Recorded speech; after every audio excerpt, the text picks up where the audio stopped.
बिस्मिल्लाहिर्रहमानिर्रहीम, अस्सलाम वालेकुम रहमतुल्लाहि व बरकातहू। आइए हम और हम डिस्कस करें FSc part 1 mathematics chapter number 1 के बारे में। लास्ट लेक्चर में हमने एग्जांपल नंबर 5 और एग्जांपल नंबर 6 के पार्ट नंबर 1 को डिस्कस किया था और आज के लेक्चर में हम एग्जांपल नंबर 6 के रिमेनिंग पार्ट्स को हम डिस्कस करेंगे। हम डिस्कस कर रहे हैं प्रॉपर्टीज ऑफ फ्रैक्शन के बारे में, जिनमें से पहली प्रॉपर्टी थी कि a over b is equal to c over d if and only if ad is equal to bc, और सेकेंड हमारे पास रूल है 1 over a dot 1 over b is equal to 1 over ab, यानी हमें prove ये करना है कि 1 over a dot 1 over b is equal to 1 over ab है। अब क्वेश्चन ये कि हम इसको कैसे प्रूव करेंगे। हम इसको प्रूव करेंगे with the help of multiplicative inverse, यानी मैं यहाँ पे साबित करने की कोशिश करूंगा भी 1 over a dot 1 over b ab का इनवर्स है। किसका इनवर्स है? ab का। तो होगा क्या, ये अगर ab का इनवर्स बन जाता है तो बाय डेफिनेशन ab का इनवर्स है 1 ओवर ab, ये इनवर्स है। तो एक नंबर के दो इनवर्स तो होते नहीं है, तो यूनिकनेस के लिए फिर हम कहेंगे भी ये इनवर्स और ये इनवर्स आपस में इक्वल हैं। फॉर एग्जांपल 2 की बात करें, 2 का इनवर्स 1/2 है, 2 का इनवर्स 2 मनफी 1 भी है। अब ये दोनों आपस में इक्वल है, इनकी शेप चेंज हो सकती है, तो बिल्कुल हम यहाँ पे साबित करेंगे भी ये नंबर AB का इनवर्स है, ये भी AB का इनवर्स है। तो दो इनवर्स हमेशा शेप चेंज हो सकती है लेकिन होते आपस में इक्वल है, तो हमारा रिजल्ट प्रूव हो जाएगा। अब सवाल ये कि हमें कैसे पता चलेगा भी 1 over a dot 1 over b AB का इनवर्स है। तो सिंपल सा काम है कि आप 1 over a dot 1 over b को AB से मल्टीप्लाई करें। अगर आंसर आ जाए 1 तो ये फिर AB का इनवर्स होगा, अदरवाइज इनवर्स नहीं होगा। तो यही काम मैं भी यहाँ पे करूंगा। 1 over a dot 1 over b is equal to 1 over AB proof करना है। सॉल्यूशन में आ जाए 1 over a dot 1 over b into AB। ये मैंने AB से क्यों मल्टीप्लाई किया, मैं चेक कर रहा हूं कि इसका जवाब क्या आता है। अगर आंसर 1 आ गया तो ये AB का इनवर्स है, अगर 1 आया तो AB का इनवर्स नहीं है। ओके, तो क्या आएगा, ये AB को मल्टीप्लाई कर दें 1 ओवर a, आप इसको यूं भी ले सकते हैं 1 over a dot 1 over b into ba, आप ऐसे लिख सकते हैं। यानी अब आपने क्या किया, AB के बजाय क्या लिख लिया, BA लिख लिया। किस रूल के तहत आपने ये बात लिखी, बाय कम्यूटेटिव लॉ। ये कम्यूटेटिव लॉ है जिसमें हम जगह चेंज कर सकते हैं। Okay, which is further equal to, अब आप इसको यूं भी ले सकते हैं 1 over a dot 1 over b dot of b into a। ये आपने क्या किया, ब्रैकेट चेंज की। पहले फर्स्ट 2 पे ब्रैकेट थी, अब आपने नेक्स्ट 2 पे ब्रैकेट लगा ली। किस रूल के तहत आपने ये काम किया, by associative law. Associative law ये कहता है कि आप ब्रैकेट चेंज कर सकते हैं अंडर मल्टीप्लिकेशन। ये भी याद रख लें, ये दोनों मल्टीप्लिकेशन के लिहाज से हम बात करें। Which equal to 1 over a dot of 1 dot of a भी, इन दोनों का जवाब 1 आ गया।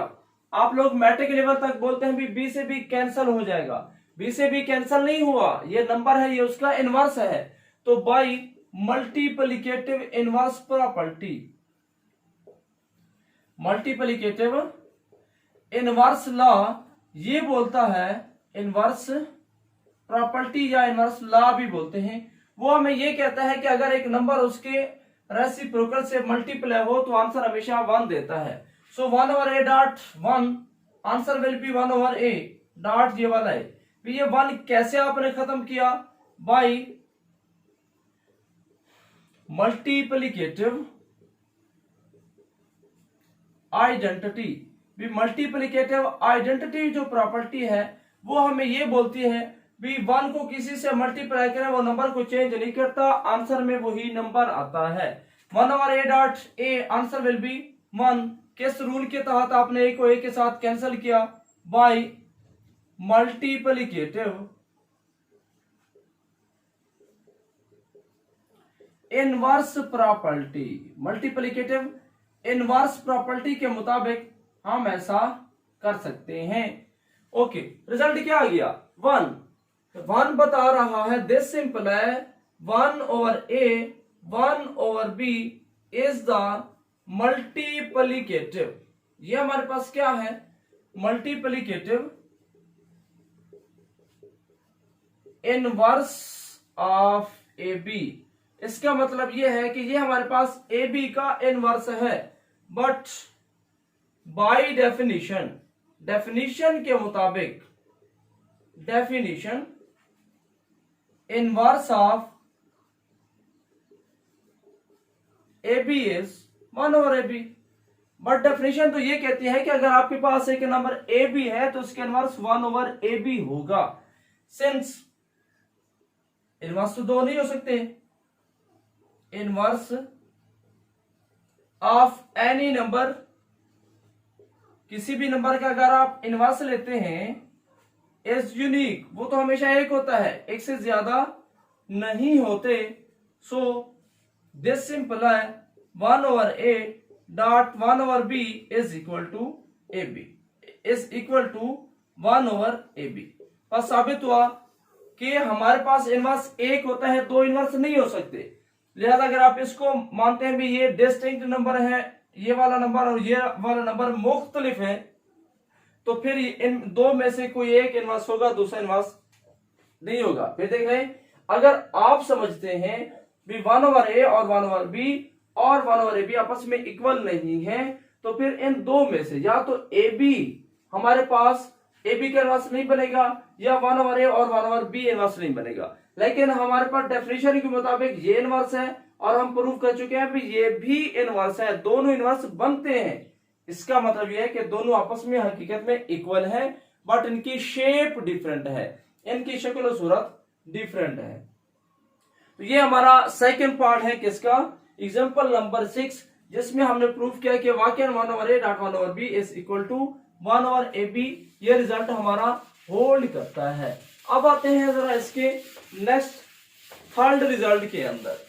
तीसरे रिजल्ट में वो आपसे क्या कहता है, थर्ड प्रॉपर्टी में वो बोलता है कि आप साबित करें a और b डॉट c और d is equal to ac और bd। ये रिजल्ट हमने प्रूफ करना है, बड़ा सिंपल सा काम है। आप a और b डॉट c और d को यूं ले सकते हैं, a dot 1/b c dot 1/d। ये डॉट 1 कहां से आ गया, बाई मल्टीप्लिकेटिव आइडेंटिटी। ये कहती है आइडेंटिटी एक ऐसा नंबर है जो किसी के साथ भी आप लिख लें तो कोई हर्ज नहीं होती। सो हम ऐसा ले सकते हैं, okay, which is equal to a dot 1/b c dot 1/d। Okay, तो आप इसको यूं भी ले सकते हैं, a dot c 1/b 1/d। ये आपने क्या किया, c को पहले लेकर आए और b को बाद में लेकर गए, तो ये जो आपने जगह चेंज की इसको बोलते हैं कम्यूटेटिव लॉ। जो भी काम आप करेंगे वहां पे रूल लिखेंगे by commutative law. Commutative law आपको ये कहता है कि आप ऐसा लिख सकते हैं, ये आपके पास आइडेंटिटी प्रॉपर्टी थी, आप 1 की शक्ल में लिख रहे हैं, सेपरेट कर सकते हैं। ओके, तो क्या आएगा AC डॉट, अब ये जो रिजल्ट है हमारा 1/b डॉट 1/d, ये हमारा 1/bd के इक्वल है। ये हमने सेकंड पार्ट अभी प्रूव किया 1/a dot 1/b equal to 1/ab। तो ये ऑलरेडी प्रूव्ड है, ये हमने पहले से साबित किया हुआ है, ठीक है। तो इस वजह से ये रिजल्ट होल्ड करता है। नो, अब AC ये डॉट 1, तो आंसर क्या आएगा, AC ओवर BD किस रूल के तहत, बाय मल्टीप्लिकेटिव आइडेंटिटी प्रॉपर्टी। ये कहती है 1 को किसी के साथ मल्टीप्लाई कर लें तो कोई हर्ज नहीं है, which is equal to right hand side. बस ये रिजल्ट भी हमारा होल्ड कर गया कि जब हमारे पास दो नंबर इस तरह लिखे हुए हों तो हम जो नंबरेटर है उनको आपस में मल्टीप्लाई करेंगे और डिनोमिनेटर को आपस में मल्टीप्लाई करेंगे। It is known as rule for product of fraction. तो ये प्रोडक्ट रूल ऑफ फ्रैक्शन जो है वो भी हमारा सेटिस्फाई कर गया। हमने सारी की सारी प्रॉपर्टीज की मदद से ही प्रूफ किया, डायरेक्टली हमने कोई काम नहीं किया। तो ये था हमारा पार्ट नंबर 3, एग्जांपल नंबर 6। अब आते हैं जरा पार्ट नंबर 4 के बारे में। बड़ा सिंपल सा पार्ट है ये भी। वो कहता है कि साबित करें a और b equal to KA over K B, इसको बोलते हैं golden rule of fraction. Golden rule of fraction भी आप एक ही नंबर से न्यूमरेटर और डिनोमिनेटर में डिवाइड मल्टीप्लाई और डिवाइड कर सकते हैं, या न्यूमरेटर और डिनोमिनेटर को एक ही नंबर से मल्टीप्लाई कर सकते हैं। सॉल्यूशन बड़ा आसान सा काम है, ए और बी ये साइड ले लें, ए और B is equal to A dot one B dot one, आप यहाँ पे ले सकते हैं, या आप सिंपल यू भी ले सकते हैं, ए और B is equal to A over B dot of one. किस रूल के तहत? मल्टीप्लिकेटिव आइडेंटिटी ये कहती है कि आप किसी के साथ वन को मल्टीप्लाई कर दें तो कोई हर्ज नहीं है। अब सवाल यह कि ये वन आता कब है? जब भी आप नंबर को उसके इनवर्स के साथ मल्टीप्लाई करते हैं। आप नंबर को उसके इनवर्स के साथ मल्टीप्लाई करते हैं तो आंसर हमेशा वन आता है। के लिखे, ए लिखे, बी लिखे, जो दिल करे आप यहाँ पे ले सकते हैं। ये नंबर है, ये उसका इनवर्स है, मल्टीप्लाई करेंगे आंसर वन आएगा। इनवर्स प्रॉपर्टी हमें ये बात बोलती है। सो ए ओवर बी, अब यहाँ पे क्या आएगा? के डॉट वन के ओवर के डॉट वन के आ गया। किस रूल के तहत? बाय मल्टीप्लिकेटिव आइडेंटिटी कहती है वन को किसी के साथ मल्टीप्लाई कर ले तो वो उसको चेंज नहीं करता। के को मैंने वन से मल्टीप्लाई कर लिया, आंसर मेरा चेंज नहीं होगा। अभी अभी हमने प्रूफ किया बी ए बटा बी सी बटा डी बराबर होता है ए सी बटा बी डी, यानी ऊपर वाले आपस में मल्टीप्लाई होंगे। तो यहाँ पे भी तो वही केस आ रहा है, ए के डिवाइडेड बाय बी के, ऑलरेडी प्रूफ। ये रिजल्ट हम पहले से प्रूफ कर चुके हैं भी। हम पार्ट नंबर 3 के अंदर भी ऊपर वाले में आपस में मल्टीप्लाई होगी, नीचे वाली आपस में। अब हमें क्या चाहिए था? के ए बटा के बी, तो आप ले सकते हैं के ए ओवर के बी। ये क्या क्या आपने जगह चेंज की, ए पहले था बाद में लेकर गए, के को पहले लेकर आए बाय कम्यूटेटिव लॉ। तो ये हमारा जो कम्यूटेटिव लॉ होता है वो हमें कहता है कि आप जगह चेंज कर सकते हैं। कम्यूटेटिव लॉ के मुताबिक हमने जगह चेंज की, तो ये हमारा रिजल्ट भी प्रूफ हो गया, which is known as golden rule of fraction, जिसको हम गोल्डन रूल ऑफ फ्रैक्शन का नाम देते हैं। ये रिजल्ट भी हमारा होल्ड करता है। अब आते हैं जरा लास्ट रिजल्ट के बारे में, जिसको हम बोलते हैं rule for quotient of fraction. वो कहता है A over B C over D equal होगा A D over B C. कैसे प्रूव करें? सॉल्यूशन में आ जाए। इसके सॉल्यूशन में तो आप ये सही ले लें, ए और बी सी और डी। अब आंसर को देखिए, हमें ए के साथ डी चाहिए, बी को खत्म करना है, तो बड़ा आसान सा काम है, ए और बी सी और डी। तो आप बी डी से मल्टीप्लाई और डिवाइड करें। क्या ऐसा कर सकते हैं? गोल्डन रूल हमें इजाजत देता है नंबरेटर और डिनोमिनेटर को एक ही नंबर से मल्टीप्लाई कर दें तो कोई हर्ज नहीं है। इक्वल टू ए और बी डॉट ऑफ बी, ठीक है। तो डी बाहर निकाल दें, इधर से C over D dot of D B. तो मैंने दो रूल यहाँ पे अप्लाई किए। पहले नंबर पे मैंने ऊपर जो है ब्रैकेट चेंज की, बी को मैं इधर लेकर आया, डी को बाहर निकाल दिया बाय एसोसिएटिव लॉ। ये जो मेरे पास ब्रैकेट मैंने चेंज की, इसको बोलते हैं एसोसिएटिव लॉ। नीचे मैंने जगह चेंज की, बी डी था, मैं डी बी बनाकर आया एसोसिएटिव, और ये मेरे पास होगा commutative law, associative and commutative law, which is equal to further a dot one over B dot of b into d. नीचे आप क्या लिखेंगे? C dot one over d into d, बाद बी निकाल दें। तो मैंने दो रूल इकट्ठे अप्लाई किए। यहां पे मैंने कौन सा रूल अप्लाई किया? By multiplicative identity. मैंने आइडेंटिटी रूल अप्लाई किया और मैं वन लेकर आया। नीचे मैंने आइडेंटिटी के साथ साथ कौन सा रूल अप्लाई किया? ब्रैकेट चेंज की बाय मल्टीप्लिकेटिव आइडेंटिटी, और नीचे मैंने साथ साथ एसोसिएटिव लॉ भी अप्लाई किया। दो तीन रूल आप इकट्ठे भी अप्लाई कर सकते हैं, सेपरेटली भी अप्लाई कर सकते हैं। फर्दर रिजल्ट क्या आएगा? A b dot b one हो जाएगा, a dot one into d, और नीचे क्या आएगा? C dot 1 into b. ये आपने जो लाइन लिखी है किस रूल के तहत लिखी है आपने, by multiplicative inverse. Multiplicative inverse के तहत हमने ये लाइन लिखी है। मल्टीप्लिकेटिव इनवर्स प्रॉपर्टी ये कहती है कि अगर नंबर उसके इनवर्स आपस में मल्टीप्लाई हो तो आंसर 1 आता है। तो a डॉट 1 ए आ गया, ad नीचे आ गया cb भी। ये a कैसे आया, by multiplicative identity. Multiplicative identity हमें ये बताती है भी अगर आप किसी को 1 के साथ मल्टीप्लाई करें तो आंसर आपके पास क्या आएगा, वही नंबर आ जाएगा।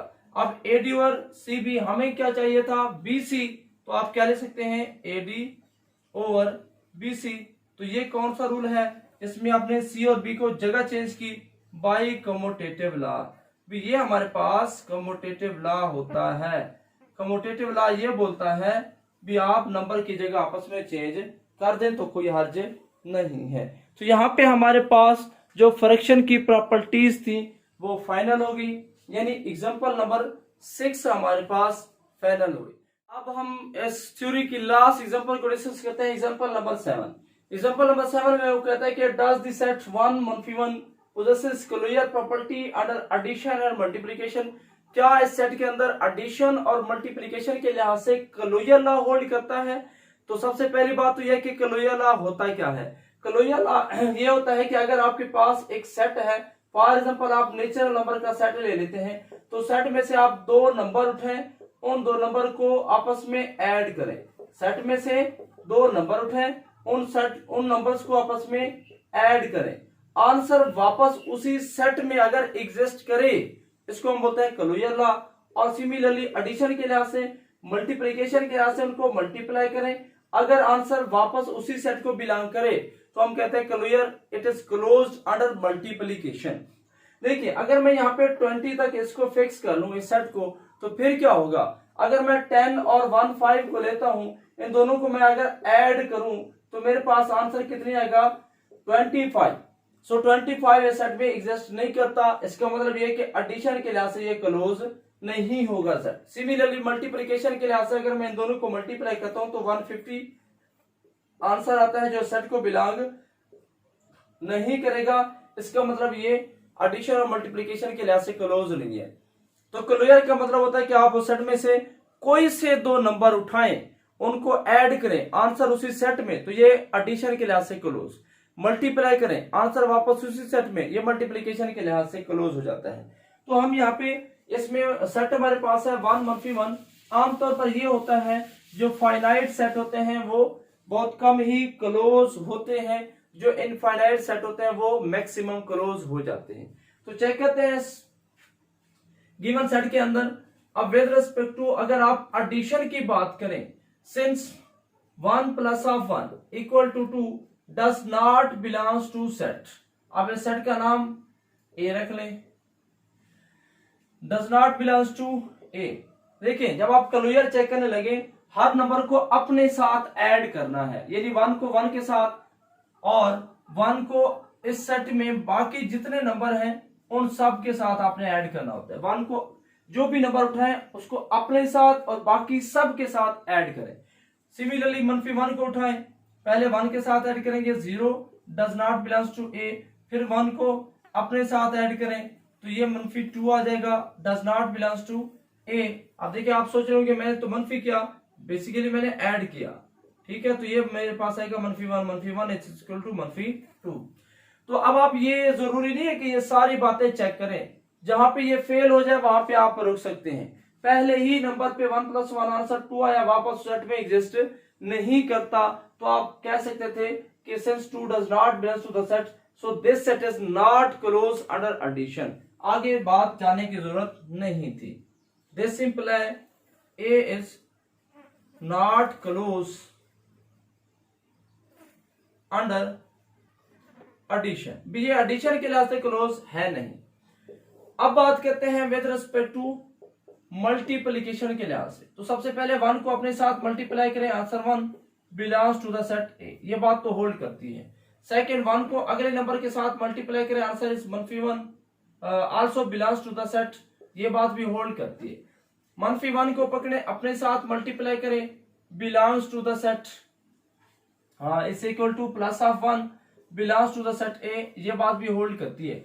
जहां पे फेल हो जाएगा वहां पे रुकेंगे। तो -1 को आप 1 से मल्टीप्लाई करें, answer is -1 belongs to the set a. तो इसका मतलब हमने हर नंबर को अपने साथ और बाकी सेट में जितने नंबर थे उनके साथ मल्टीप्लाई किया, तो हमारे पास आंसर वापस उस सेट में आ रहा है। This imply A is closed under multiplication. बस ये सेट हमारा मल्टीप्लिकेशन के लिहाज से क्लोज है, एडिशन के लिहाज से क्लोज नहीं है। तो ये थी हमारी एग्जांपल नंबर 7। तो हमने एग्जांपल नंबर 6 और 7 को सॉल्व कर लिया, हमारी थ्योरी यहाँ पे फाइनल हुई। इंशाल्लाह नेक्स्ट लेक्चर में हम एक्सरसाइज 1.1 को डिस्कस करेंगे। At the end, Allah Hafiz.